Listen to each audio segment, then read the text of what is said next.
За өнөөдрөөс эхлээд бүгдээрээ монголчгийн хичээлийн агуулга руу орцгоож байна.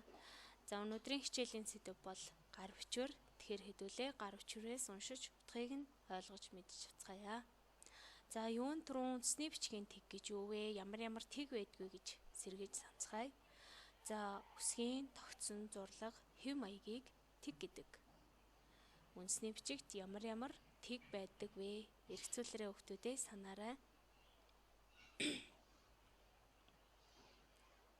Үндэсний бичигт дармал тэг, бичмэл тэг, хорголжин тэг, хус үзгийн тэг, биерийн тэг, урлаг үсэг, эхмэл тэг гэх зэрэг тэгүүд байдаг байх нэ. Тэгэхээр та бүхэндээ одоо тус бүрийн жишээг зургаар харуулъя. За дэлгэцэнд эхлээд модон барын тэг болон хорголжин барын тэг байгаа. За тэгэхээр энэ хоёр хоёулаа барын тэг гэдгийг сайтар ажиглаарай. Гэхдээ энэ дотор хооронд нь одоо зарим зүйлээрээ ижил, зарим зүйлээрээ ялгаатай байгаа. Та бүхэн бичлэгийг зөксөн өөрсдөө уншиж үзээрэй хүүхдүүдээ. За дараагийн тэг бол улсын үзгийн тэг.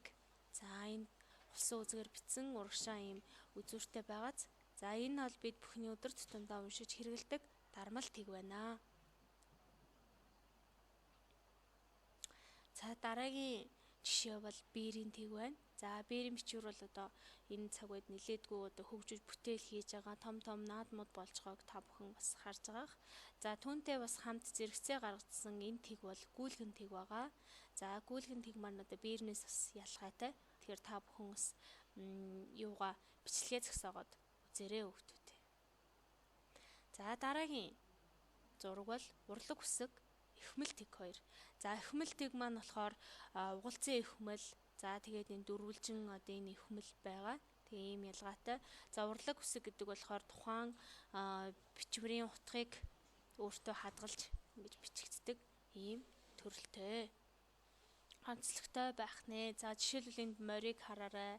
За энд айл гэр өрхөх гэдэг үгийг хараарай. За энд одоо нөгөө тухайн айл гэр бүлийн гишүүдийн нэрнүүдийг бас тус бүр дээр багтаасан байгааг хараарай хүүхдүүдээ. За тэгвэл гар бичвэр гэж юуг хэлдэг вэ гэдгийг одоо сэргээж санаж мэдэж авцгаая. За гар бичвэр гэдэг бол мэдээж ойлголт те. Гараар бичсэн бичгийн эхүүдийг гар бичвэр гэж хэлж болно. Гар бичвэр бичгтээ юугаар бичдэг вэ? За хус үзэг, төмөр үзэг, модон үзэг, биер, алт мөнгө, 9 эрдэнэр бас бичдэг байсан. За тэгээ мөн харандаагаар бичдэг. За тэгвэл хэрхэн юун дээр бичдэг вэ? Цаасан дээр, за үүсэн дээр, болгомол хар цаасан дээр их зэрэгээр бичдэг.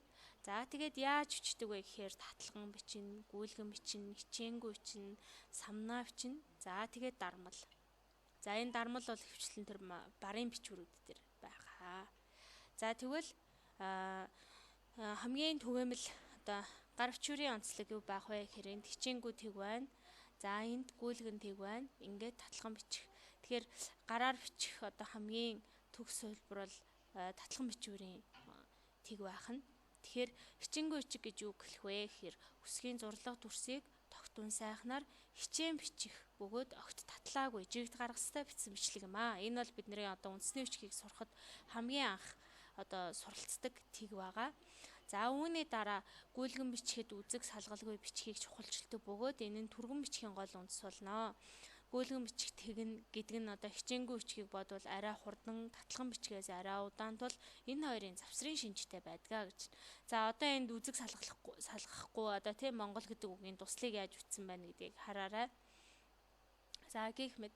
За харин татлаган гэдэг бол албан бичиг сэрүүлэх, хуулах хэрэгцээнээс үүдэж монгол бичгийн татлаган бичих бичвэр одоо энэ хэлбэр үүссэн. За татлаган бичгтээ үзэг салгахгүй буюу цааснаас айлуулах хүндрүүлэхгүй бичих нь чухал байдгаа гэж.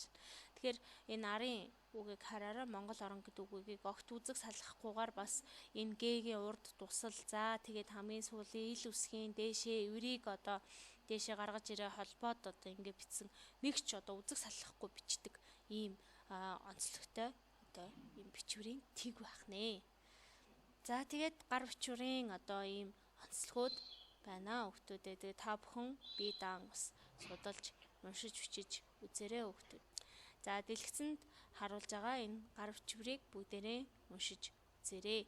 За саяны бичсэн хичээнгүү болон гүйлгэнтийг тэгээд татлан бичсэн бичвэрүүдийг харьцуулан уншиж үзээрэй.